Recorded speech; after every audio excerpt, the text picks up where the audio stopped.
because you're jumping back into the gap. Outlet to coach, it's either sideline, 2 on the side, 3 on the side. That's off the second cut.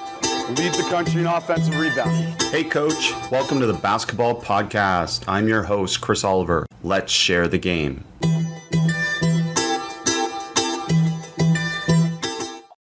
Looking for a gift for a coach who loves basketball coaching?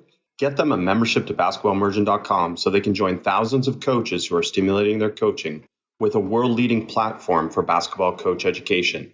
Go to basketballimmersion.com/sign-up to get them a gift during this special time of year. Welcome to the podcast. So excited today, all the way from Australia, to have Adam Caporn with us, who is currently the head coach of the Basketball Australia Centre of Excellence men's team and an assistant coach with the men's national team. Welcome, Adam. Thanks, Chris. Thanks for having me. It's great to have you.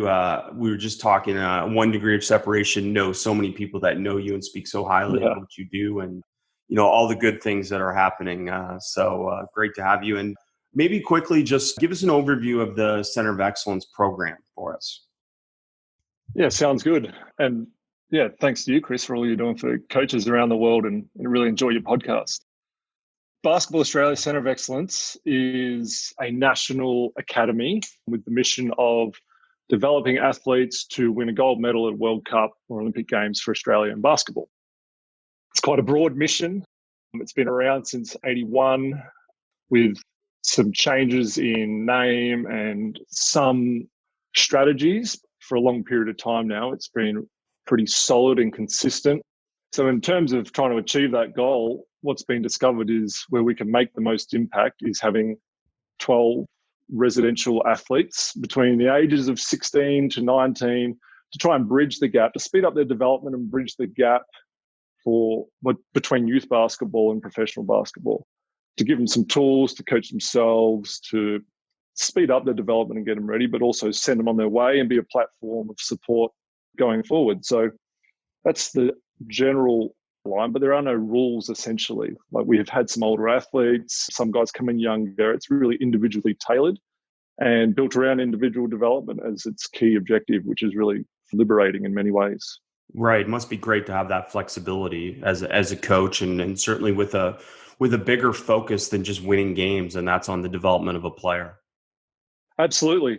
Competition is a key part of development, and the adversity of competition and being a winning player and all those things. But, one of the great challenges in development is the weekends, the outcome of the game on the upcoming weekend being a distraction from developing young people the very best you can. And we work hard to reduce that. We really don't have it as part of our job description. So it is liberating. It really makes you think and invest a lot of time. And it's very time intensive because each individual requires, your utmost attention. But we found it quite a successful strategy. And if I'm correct, you play in the second division, the second level of professional basketball in Australia. So you do play competitive games and within your schedule as well, right? Yeah, that's right. So we play in the weekend and we'll travel for games. It's a very tough competition, Division 2, semi-professional American imported players, professionals from our first league. And we will travel for those games. We'll have home games, and we'll treat those as sort of the exam or the assessment and part of our ongoing development, of course. But the competition is an important part. It's not all always equal minutes or those sorts of things. We use that competition to facilitate change, because it's a very difficult competition for young people. It's against men. Ultimately, there'll be some failure in that, and that feedback's essential as a conduit for change and just overcoming the challenge of it. We play in that on the weekends, and we'll play in a third division during the week as well. And some players will play in one and the other and develop, and depending on their level at that time. Well, it's great. And what's also unique, obviously, is the NBA Global Academy being there as well. And can you talk about that, the impact of having that academy there and the synergy back and forth between the two groups? Yeah, it's been a really fantastic thing for Australian basketball, for our program, and hopefully for the NBA. It's a very close partnership. Basics of it are that their academy system is built upon our IP, our intellectual property, and our system. It's got its own nuances and things like that, of course, and expertise. But their global academy is situated in Canberra in the same offices, in the same facility as our Centre of Excellence. We help initially manage and set up the program, and now it's got its own staff and is self-perpetuating, so to speak. But we work very closely together every day. And we've intertwined our competition calendars and have a really unique, diverse, challenging daily training environment. It's been really beneficial. So what we get out of it is a better daily training environment, some great basketball relationships and access to more information and innovation and things like that, and a few extra Australian scholarships in the Global Academy. And the NBA gets to use our model and IP. That's great. And I know one of the things that is very important and dear to your heart is shooting. So let's get into that a little bit so we can get into some of the things that you actually do within the program. So can you talk about the value of shooting within the program?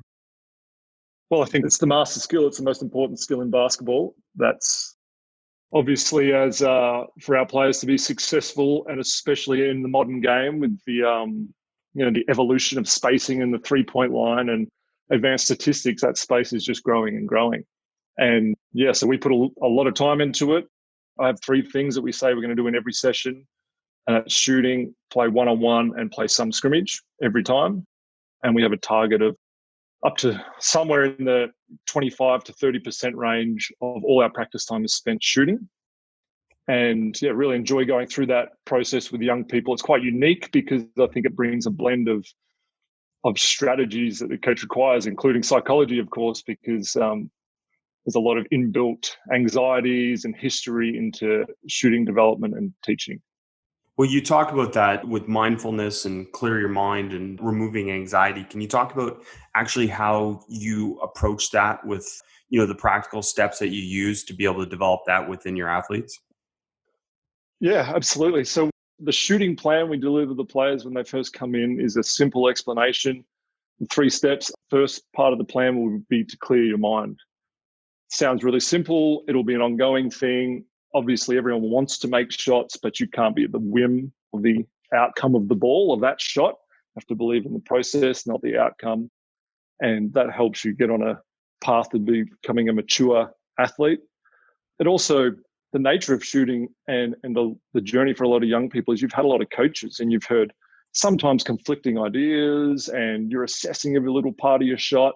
And we know that shooting's an unconscious act. So if your mind is over-involved, you don't have much hope for success. So clearing that mind and practicing that is a big part of the first step. And then talk about enjoying shooting. But that's part 1, clear your mind. Part 2 is we're going to develop a simple plan, a simple technique plan, and we're going to execute a lot of repetition, a lot of contested repetition and open drills, and seek your inclusion in the feedback and hopefully develop a really introspective athlete. And then part 3 is to enjoy shooting. So that really is the third part, is around the athlete's motivation to come into the gym and get in and get extra reps and find a way to play shooting games with their friends and leave the space in our program for the athletes to drive some of their own work and be accountable to that. Well, it really, again, it paints a picture of how important the mind is, since the mind in this example bookends both sides of technique with mindfulness and then enjoy the shooting. And in the middle, the simple plan and repetition. So can you talk about, what are you guys doing for mindfulness? Is there meditation, visualization? What are some things that you guys are doing? So a little bit of both. We have access to great facilities at the Australian Institute of Sport where we're based, and have a really integrated sports science department, the resources that most programs would dream of, including professional programs. So have a massive advantage there. And it's great as a coach because you get feedback from skill acquisition experts and sports psychologists and things like that. Our basic approach is we have a wellbeing psychologist on site that starts the process with the players, and we have a sports psychologist as well. We'll talk about mindfulness and deliver a bit of a workshop as to what mindfulness and visualization are, just to educate the athlete and hopefully get some buy-in and some understanding of what the purpose is. And then we will have 2 is the objective. Don't always achieve that, facilitated mindfulness or visualization sessions per week. We'll give players apps on their phone and encourage them to pursue it in their own time, and sometimes in our individual meetings encourage a little bit more if they're struggling with something or we see it as a way forward for that athlete. And try and get rid of any of the, or just debunk any myths or weirdness about it and talk about it as a simple part of your training plan, that mindfulness is basically your ability to harness your attention. You would train a bicep by doing curls for your bicep. You're going to train your mind by bringing your attention back to the present over and over, and get better at that ability. And they start to recognize when they're distracted and when they're at the whim of their emotions and things like that. And we deliver some evidence, some scientific research. Visualization is real practice, that a combination of visualization and physical action is the best way for you to acquire the maximum amount of skill. And we'll deliver that. We'll have some of it facilitated. Sometimes coaches will lead it, we'll get involved in it, and we'll tailor some of it in greater amounts and lead up to competition, with our periodization plan. Well, I love it, and it should be obviously a part of everyone's development plan, especially when we're talking about this level of athlete that we're dealing with. But can you talk, how are you connecting it from theory, from the classroom, from the lecture to on the court? What are some things that are happening that are connecting those for players, that they're applying the things that you're teaching them off court? Yeah, great question. I don't have a great simple answer for that, other than I think we work hard to and remind ourselves, remind each other within our staff that conversations with players and asking questions are really important, obviously. And often in those moments, and observing what you might sense as a learning opportunity for a player, and frustration, or even moments of real success, I guess, or growth, that you have some casual conversations, and there's some real power in those. And in those conversations, draw some links to some of the work we might do in the classroom. Our classroom happens to be courtside. Like I said, we have great facilities. So we're just constantly trying to draw that link, and to do it in observing other sports and find examples that, we might see an NBA player sitting on the bench, clearly executing some sort of breathing technique, and bring it to our players' attention. And sometimes even bring mindfulness to the floor. We do, most of our work is reasonably traditional basketball work, but we'll do some mindful shooting where we'll ask for silence, or they'll practice a shot without a ball as the first rep, and the next rep will be with the ball, and then on we'll go with the rest of the drill.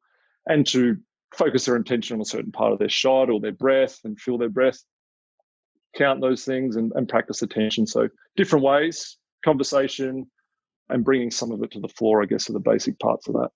Very cool. Very cool. And you talked about some competitive shooting, and, competition being a big part of the mindset of the development of a player. So what are some things competitively you're doing within shooting? Is it contested shooting? Is it tracking shooting, shooting the score? What are some things competitively? Yeah. Talk about this a lot. Obviously, every basketball coach, I think, is interested in shooting. I hope this doesn't sound too arrogant, but we try and do everything. And we have the capacity to here. We have great access to our players and a good amount of time and resources. So we try and do technique work, often repetition, build to dynamic movements, build to plenty of contested work psychology, and have a really good system of evaluation and feedback. I do think that the contested part and our training model of reducing and avoiding closed, blocked repetition to a degree, and getting it open and get the athlete involved in understanding the intrinsic feedback in contested drills and stuff like that. But ultimately, some of it's just design. So we will design drills and use coaches, and we see more and more of this nowadays, where we'll simply be contesting shots, and we'll just give the offense great advantage and have fun shooting games where they'll be under a closeout consistently all the time. And that will help develop some feedback, and we'll use questioning techniques to talk about footwork and the speed of your shot, because ultimately athletes want success. So in uncontested drills, we know that you can slow it down and we can demand game speed and things like that. But those contested drills really provide a good avenue for feedback, because there'll be some failure in it. And that's one of the most powerful forms of feedback and the intrinsic nature of it. So we have We have a sort of a build-up system and big selection of drills. We like to keep it dynamic and changing and have the athletes involved and autonomous in some of it. So they'll select their drills. They'll be involved in selecting. We might start a shooting session with 6 minutes of technique work, and they will have 3 to 4 drills that they've been involved with us selecting to work their technique. And same with the contested drills. What do you need to work on? Shot release speed. Okay, so we've got 3 or 4 guys in that group. Here's a few drills we like. Which one do you guys want to do today? We'll hit that. We'll give them one we think they need, and we'll help, be involved in some of the standards in the environment, of course. But we do a lot of contested shooting. It can be physically challenging for the athletes and sometimes the coaches, unfortunately, but I think it's really important. Given the, obviously the ideal conditions in which you're training a player, and you've already mentioned it, I mean, from technology to access to all these different things, of all those things, what do you think other coaches should be doing more of, having tried so much of this under ideal conditions? And thinking about less than ideal conditions, which I know you've also coached under, what are some of the things that you would go back and say, okay, I should have been doing more of this now after I've tested all these different things? Yeah, very good question. I think that contested drills with thoughtful constraints that will enable the athletes to have success, but be contested and get some intrinsic learning. I think that is the space that I would do more of and can be done in non-ideal circumstances. So a 3-on-2 shooting drill that requires quick decision passing, catch and shot, something like that, where the drill doesn't look perfect. And sometimes that can be an interesting thing for coaches to be okay with. We get self-conscious about how things might look, and it's not a perfect blocked random setup. But I would encourage and certainly self-reflect on doing more of that, where there's more meaningful repetitions for athletes. And I think they can be done in less than ideal conditions. And the constraints can just be changed to let the athletes have a good level of success, but to get meaningful feedback. The other thing, and this is something I skipped in the last question, went on for a bit too long, apologies, but I think the evaluation part is key. Athletes want to always get their highest score and things like that. I think keeping data or anything that you can help demonstrate progression and reinforce messages and belief in what we're doing is really important. So we do some blocked random drills. We do them once a week. We do them in about 200 shots. Lots of programs do it, I believe. And we collect the data every week. It's the same times, same conditions, same basket. And we will tally that over time. And we'll not have the athletes try and beat their best score. We'll do some fun games like that. But just show them that they're trying to beat their average, that to have a long-term approach to shooting, that one more make in 10 is meaningful, and that's not going to happen tomorrow. It's going to happen over the course of time. And we're beating our average, and help them understand that they're having success, that things are working, and that becomes like the self-perpetuating feedback loop. I think can be useful and can be also done in less than ideal situations, just counting scores and collating that data. That's awesome. I mean, I love that approach. It's a long-term approach, and one more make is progress. I mean, it's so true, those things that sometimes we neglect to notice as coaches as progress. And because we focus too much on perfection as coaches. And failure is progress if, sounds cheesy, but the learning from it is important, that your improvement and development is not going to be a perfect line. It's not going to be linear. It's going to be jagged. And, mindfulness plays a part, in my opinion, on reducing those downs and up and keeping it more consistent. I think all of that's important stuff. Well, and you're talking and this may be a good segue, you're talking to a big believer in nonlinear pedagogy in that sense as well. So I'm wondering, because I think I've asked a number of coaches this recently about this perfect season plan or this perfect weekly plan, but especially in these conditions, I mean, your athletes are specialists in the sense that each one is unique and different. So do you guys practice nonlinear pedagogy in the sense that, you're not coming in and saying, at this point in the season, you have to be able to do this, this, and this? It's different for all of them because they're different ages, different levels, but it's just different for everyone. Anyways. Yeah, that's right. And it's, it's a difficult thing as a coach because you have your own expertise and experiences, I mean to say, and expectations is the word I meant to use. And sometimes the athletes aren't necessarily meeting those, or their development is not necessarily going to be as you hope or expect for a variety of reasons. One of which in developing athletes is physical. They're growing and testing their peak height velocity and things like that.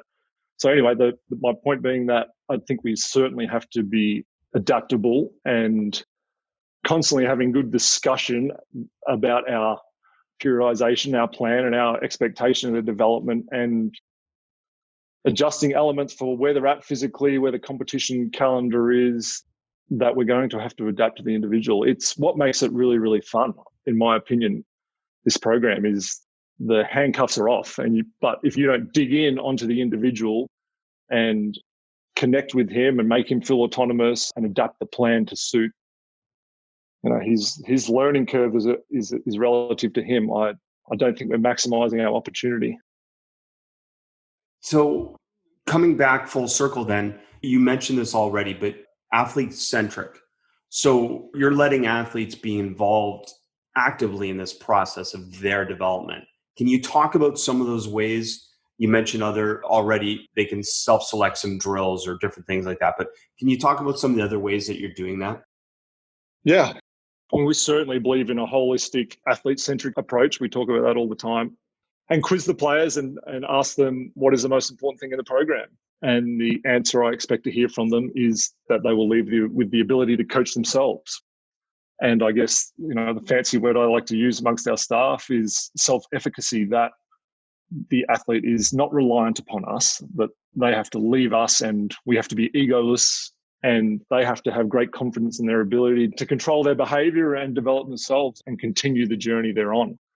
So we'll try and involve them in and educate them in all parts of the plan and why we're doing certain things. And doesn't mean that we don't bring a level of standard and elite expectation to the program, but they certainly need to be educated. And ways that will involve them in that is as they have some experience and some repetition and some feedback, get them to come to us with some ideas of how they might improve a certain area of their game.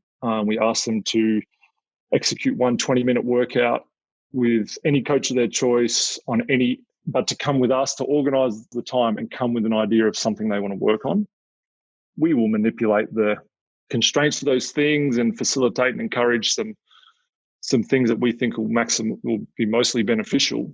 But, there's so many powerful parts to an athlete-centric approach, including motivation.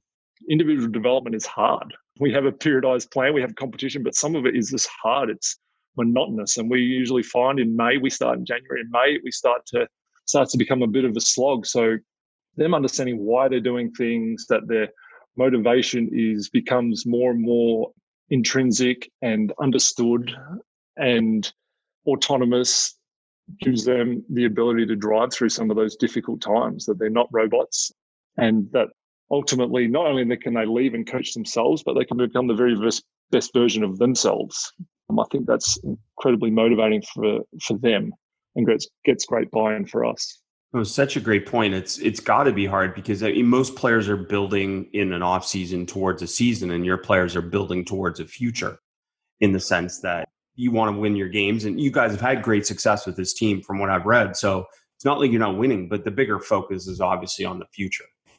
That's right. And athletes want success now. It's they're passionate and motivated, and we have highly competitive young people, and we want to facilitate that. And certainly part of our development is teaching them how to be a winning basketball player.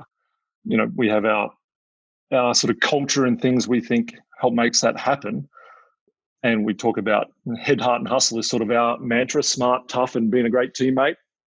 And we want to harness those things, and we periodize the plan. But you're right, it is really hard. So we do have a season. It's in the first 6 months of the year. And then in the second half of the year, we will vary the amounts of full court running we will do and things like that to give their bodies a chance to put on weight and adjust physically and adjust for growth spurts and things like that. But ultimately, all of it has to be involved with their involvement, with their understanding that this is going to have a really positive outcome, because there's always something sexier around the corner. They can go somewhere else and have people tell them how good they are. They can go to a lower level and really dominate and get more flash and attention. We try and put them in a bit of a bubble and get to work. And that brings challenges with it. But if we do our job well and get great buy-in and involvement for them, we think the benefits will outweigh the disadvantages of that.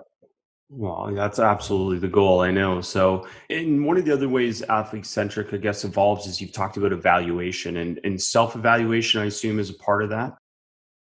Yes. So, self-evaluation and learning styles, we will work to find how each athlete learns and what method of evaluation works for them, and they buy into. And we'll do a little bit of everything. But one of the reasons I think of learning styles is we do have a written diary.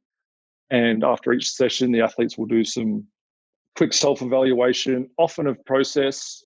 They will want to do outcome, shoot better, but we'll try and keep them to process and simple rating system, consistent evaluation of their effort and application and behavior, not an expectation that they're perfect, but that they are mindful of it and trying to get better. Our evaluation of outcomes is a really interesting thing in development, because it can be an inhibitor and shot making is the obvious one, resisting a change in technique because you want a better outcome right now and resisting the long-term approach. So evaluation needs to be thoughtful. I think that in development, it can be even more difficult, but ultimately competition feedback. So we use a lot of video, some statistics, and the athletes have involvement in the video. We have a really good system set up, but they can watch their own shots and gather their own data and bring it to a coach and discuss. We certainly do the bulk of that work and take it to them and involve them in the discussion. But self-evaluation, peer evaluation, we think is really powerful. Ultimately, one of the things that we can't forget in an individually tailored program is that being a great teammate is part of being a winning basketball player. So having your peers communicate with you and tell you how your behaviors make them feel and how it impacts them, I think is another really important part of the evaluation process. Well, it's very cool stuff. I'm so happy people are hearing this, because I think we have a really small, sometimes, picture of what player development is, in the sense that you go do your workout and then you're done. And there's obviously more to that. We've talked about kind of post a little bit in terms of that, but what are you doing pre and post in terms of physical? Physical, I mean, warm up, cool down, what type of things are happening for the athlete that maybe coaches haven't thought about that are a part of what you guys do? Well, we're really fortunate to have great resources. So I have a lot of people, experts that do a lot of that work for us. But we try and integrate our program in many ways with our staff and have our basketball staff integrate with the strength and conditioning and sports science departments closely. And I really enjoy that work. And I think it's one of the things Australia does really well across the board. But pre-practice, we do a lot of rehab work designed and led by experts, but we will be involved in discussions, basketball coaches, and we'll try and bring our expertise of basketball mechanics and movement and some ideas for individuals and what they might be struggling with to our eye in a basketball setting, to our strength and conditioning coach, biomechanists and physios, and design sort of a basic weekly program for a certain time of the year, and then some more individual things.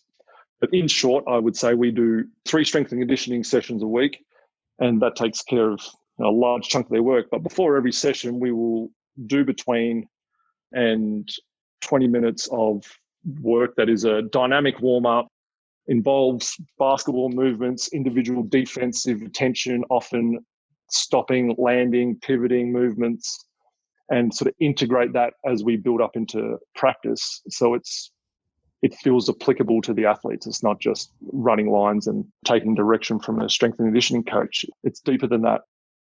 And then post-practice, the diaries that we spoke of, so do some evaluation, and we have really good recovery resources. So they will have access to all the things that every athlete probably wishes they had, but are hot, cold tubs. And that's a really important part of the work we do as well, is we do some sessions where we talk about what you would do if you didn't have these resources, if you're traveling for competition, if you're playing with a professional team that doesn't have the same thing or doesn't offer the same services. We'll have them come up with some ideas of recovery processes they can do without those things. Really good stuff. Really good to hear all this happening. And one of the phrasings that I read from some clinic notes that I saw of yours is language to action matters. Can you talk about that? Because I love that phrasing. I don't have a great recollection of when I said that, but I do like to use the word, that I've mentioned a couple of times, that I believe in an integrated program, that we're all working together to a common goal. Sounds really simple, but that we're egoless, that we can have hard conversations with our athletes and get feedback from them and listen to them, and as a staff across the board. So we will come up with lots of programs, things we believe are important in our program culture that will help us be successful, that I want to be a great teammate. And what does that mean? And do those things. And that language we are going to repeat, we're going to talk to all the time, we're going to review, but ultimately it doesn't get reinforced unless there's meaningful action behind it.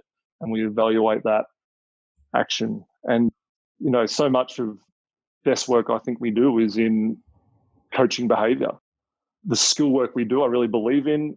The physical work we do, I really believe in. But there's lots of people that can do that work really well. I think we have some great coaches here that coach behavior really well, and help the athletes believe in behavioral change. And that's very painful and difficult. But lots of programs, and you talk about culture, it's a fancy word. And there's a lot of that going around, but that's just a phrase we like to use here. Language to action is, we've said we're going to do that. Now we have to do it. And I think that's a big part of development, is taking responsibility and being accountable for your actions. So you say you're going to do something, you've got to do it. You're not going to be perfect, but you got to live up to it.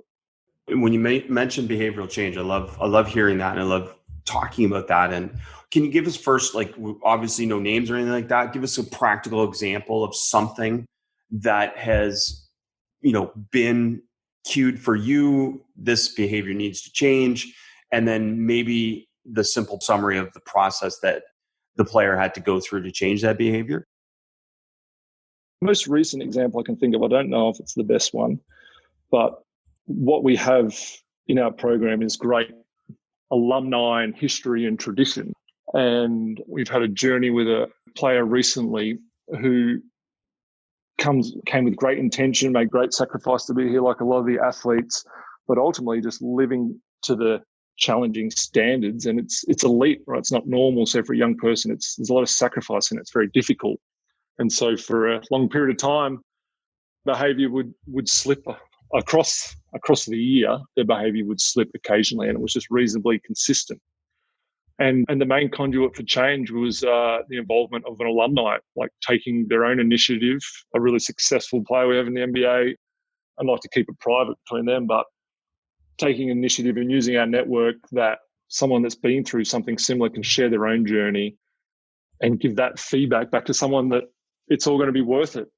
And that's, I think that's a big part of leadership, and transformational leadership in particular, is that consistent intellectual stimulation of why are we doing this, and what is my motivation, and why would I change behavior? Because it is painful. It is very difficult and brings consistent sacrifice with it. So that's something I think of. One, because it happened recently, and two, is just a bit outside the box and not something that we initiated, but something I think of more is using our alumni group and external people, I guess, to bring some of the expertise and share some of their experiences. So the athletes feel connected, that they feel that they're not alone and people get it and people are in it with them.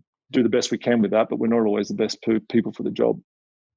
So how do you bring this all together then? Because ultimately you do play games and you want to simulate practice and develop players within 5-on-5 setting on all that, because ultimately that's going to be how they're evaluated moving forward as well. So how do you come up with style of play with this focus of individual player development? How do you come up with style of play? Well, we are influenced largely by the senior national team, and Andre Lamanis has set a great and the coaches before him and the coaches to come, a great style for us to follow and share that with the greater Australian network. And there's a great culture of sharing and coaching in Australia. So we take the lead from that program. And so it's built around how we can be successful as a nation on the international stage. And we will also tailor it with things that we think are happening in the modern game, so to speak, not bowing to trends, so to speak, but being mindful of what these athletes will need to be a commodity, a valuable commodity on a professional level so they can have successful careers. So style play is built around those two things. They will be educated in basic analytics and things that we think coaches and general managers and team selectors of national teams are looking for. So they'll be educated in that. But yeah, the style of play is really built around that Australia's sort of national style of play, I guess. So are you running flow then, a European ball screen? And then like within that, again, say you have unique players, you have a unicorn, or you have a particularly good, shooting big or different things like that. Are you adapting it to be able to feature the players, or are you trying to develop weaknesses throughout the year as well within what you do offensively or defensively? Right. So I think a little bit of a misnomer that flow is part of our style of play, even though it's fairly consistent with teams, and Australian teams in particular, but teams throughout Australia have been running that system that Andre has used himself.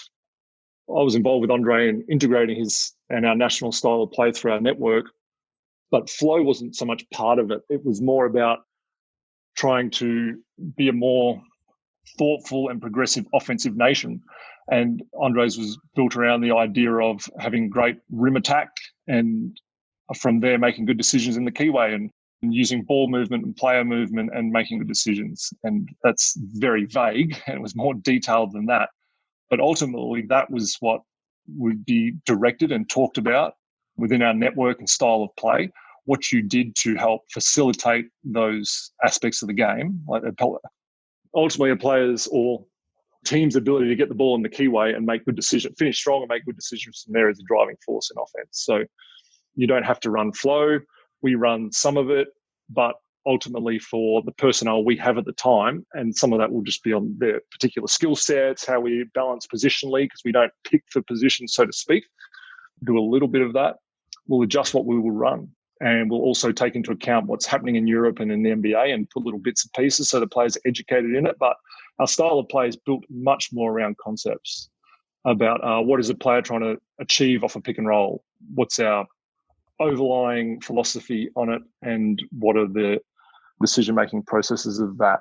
I think Andre in particular was a really thoughtful teacher of those parts of the game. Tremendous teacher and tremendous influence, obviously, on a lot of basketball at a lot of levels. And I mean, so many people in Australia, so not just clearly Andre as well. But, so saying that you mentioned that the focus coming from kind of top down in terms of that, but you have flexibility within what you do to be able to adapt and run what you want to run, right? Yes, absolutely. So yeah, it's not set plays. It's you can run different actions. You can absolutely. You don't get dictated that you must run this offense, these set plays. We will certainly have discussion around. All right, well, our players need to be educated in transition and pick and roll and these major concepts and how to execute such things. And we want to have a reasonably simple system that gives the ability to make decisions and reads and not read robots, and understand ultimately what are we trying to get in offense, and that is the best shot possible every possession.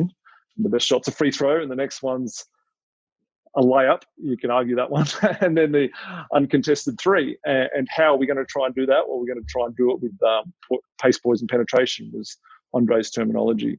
But you can certainly say to, and in our discussion with coaches and in the program here, when Andre come and watch how we're trying to achieve pace, how we're trying to teach poise and different forms of penetration. And we, at certain times, certainly haven't run flow. We run different set plays, or maybe we have 4 guards and we're going to change what we're doing a little bit. It will have some similar concepts, but you can definitely run different things. And the same is on the defensive side of the ball. Obviously, with your NCAA college experience as well, You've only mentioned really the influence of the NBA in Europe and obviously the Australian pro and national level. So is the NCAA game and the NCAA likelihood that some of these players may go to the NCAA, does that factor into some of the development? Or, having come from the NCAA game, do you find that that's not worthwhile to in any way tailor what you do towards the NCAA? Well, for us, it's not an objective, if that makes sense. Yes. An athlete's path remains their decision. The objective for us is to win World Cup and Olympic gold medals, and put athletes in the NBA would be a sub-goal of that for sure, and high levels of Europe. See college basketball as part of that journey, as are professional opportunities. That is not neglecting the achievement of college basketball scholarship or the level of college basketball. I love college basketball, and I think there's a lot that can be gained from that experience for young people, but it's different for every athlete. We will certainly talk about and educate the athletes in what we think as a nation we are pretty good at and what we can learn from different experiences and need to get better at. And I think college basketball can teach our athletes a lot, especially about the fundamentals of the game and dealing with a different level of athletes and competitiveness. And some of it's a great cultural experience too that helps them grow. So it's not an outcome. And in the decision-making process for college or professional, for athletes, we are here to help as much as they want. But ultimately, it's their decision. We do talk about it being potentially different for them if the objective is to play in Olympic Games, that college basketball is a development opportunity. And you need to be a great servant to the university and that team and put the team first, of course. But that's the lens through which you're coming to that decision-making process. Tremendous answer. I know it's a tough question to ask, but having been to so many different places and seeing how basketball is developed around the world, a lot of those players are not developed in a way that's helps them succeed necessarily in the NCAA game, which is a completely different game, as you know. So, and that's not a negative. That's just the reality of it, that, the influences are different. Yeah. You have to put the team first, but like any experience, if you can take from it what you need and add strings to your bow, then it's going to be a worthwhile experience. And we've had athletes have great success doing it. But there's the same experiences in the professional world. I don't think there is one path is better than the other.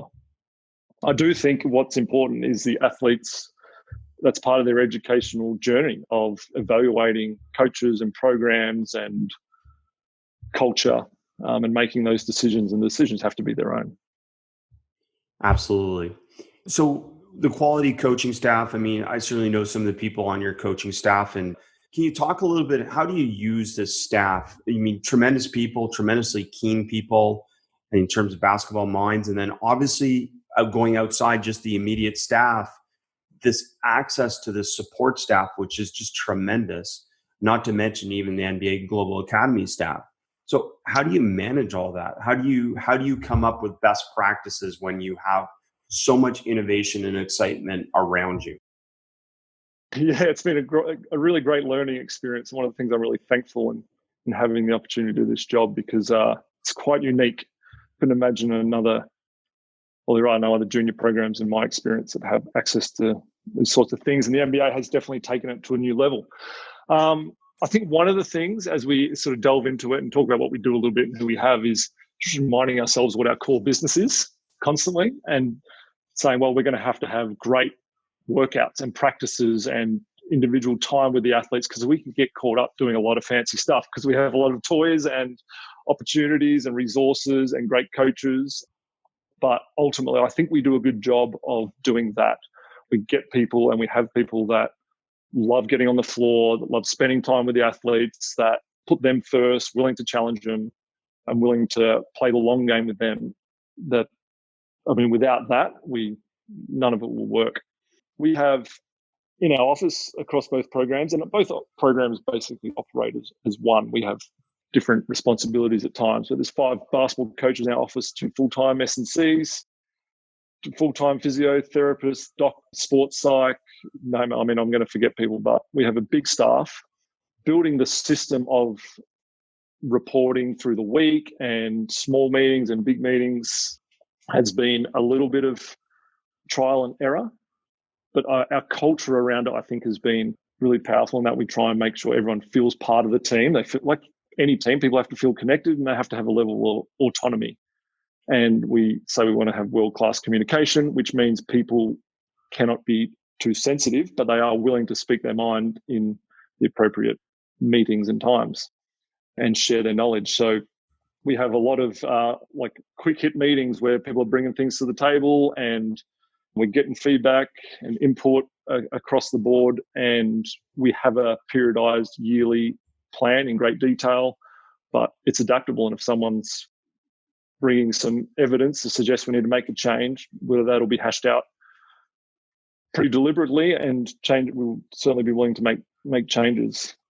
Yeah, there's no easy answer as to how we do that. It is what I think Australian teams do well across many sports, and we've spent a lot of time going to Australian rules football teams, English Premier Soccer teams, and things like that to see how they do it. And ultimately, I think that connectedness and autonomy of people within your team is really important, as long as they have in mind what our core business is, that, you know, developing young individual athletes on the floor and holistically is the key area, not that person's ego or some other motive.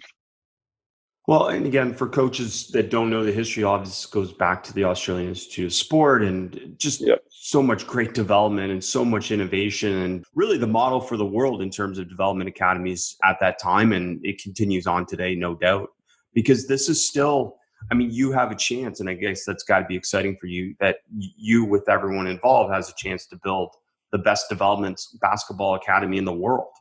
Because honestly, I don't think it's happening anywhere else this way. So, well, yeah, we certainly believe in what we do, and we think there's, you know, the program's had so many great servants, and I wouldn't want to mention too many names, so I'll leave people out. But we have Marty Clark, who's come back to his previously head coach, come back as part of the Global Academy, and we still have Patrick Hunt around, who's president of the World Coaches Association and former head coach, who comes in the door now and then. There's such a great history and tradition. You feel a great responsibility to add your little bit to it and serve it well.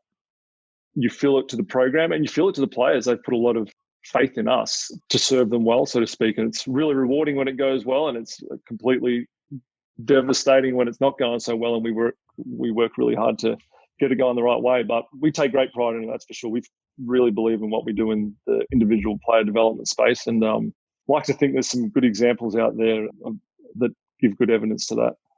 Well, and there's a great point in and of itself that you still have highs and lows as a coach, right? In this type of model and this type of environment, because I think a lot of coaches think that like this type of academy model might be like the perfect utopia in a sense that you're more focused on development and, you know, winning as important, but you still go through the ups and downs, and it's still a gut-wrenching experience as a coach, isn't it? Because you're so focused on, obviously, you know, the best interest of each player. Absolutely. I mean, as a side note, we also, so this is our day job, so to speak, but most of the coaches have opportunities to coach on national team staffs and things like that. So we still get our healthy level of competition and outcome focused competition, I guess, and that sort of coaching pressure. But you're right, there are definitely highs and lows. And, you know, we've invested a lot in the athletes and give a lot to them, and are just searching for ways to maximize their development. And when it's not going so well, it's really challenging. I mean, you're laying in bed at night thinking about it and trying to adjust it for certain individuals and rack our brains and have discussion, and some things don't go so well, so we'll adjust. Particularly challenging at times, and enjoy that challenge. And I think if you didn't, it wouldn't be the right place to work, that's for sure. But like the athletes, it's also just challenging day to day. I mean, the single biggest factor will be the work we do each day. We talk about it a lot. How are you going to make the NBA? We're going to have a great practice today. And we have to remind ourselves that in development, that there's no, all right, we're a bit sore today. We can't do that. We have to work hard and smart, but ultimately we have to give our very best to these young athletes. Sounds cheesy, but it's the main thing. No, that's awesome. And, you know, I mean, two incredibly valuable parts of you being on this podcast is obviously all the insights that you provided from a technical, tactical, and, really psychosocial perspective from coaching, but also just educating people about what's happening at an academy like this. Because again, I think it's the next wave. It's the future of basketball development that can help raise the level of play even more. And I think people are always asking that, can the game get better? Is it going to keep going this way? And it's like, I mean, from your perspective, I assume you've got to believe it's going to get even better with more of this holistic approach to player development.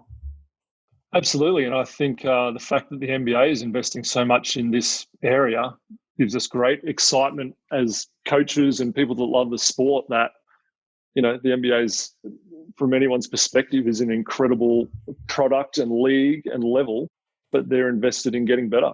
And that, I think, speaks volumes.